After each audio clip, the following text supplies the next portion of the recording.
حضور صلی اللہ علیہ وآلہ وسلم نے فرمایا 5 وقت نماز پڑھنے والوں کے لیے 5 انعامات ہیں۔ نمبر 1، رزق کی تنگی دور کر دی جائے گی۔ نمبر 2، عذاب قبر سے محفوظ ہوگا۔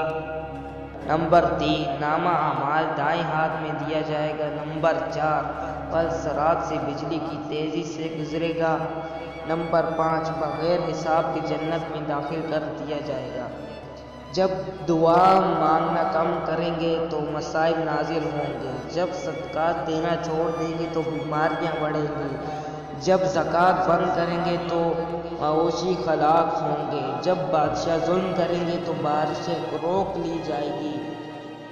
جب ریکاری بڑھ جائے گی تو زلزلے بکثرت آئیں گے۔ جب عہد شکنی کریں گے تو اللہ انہیں قتل کے ذریعے آزمائے گا۔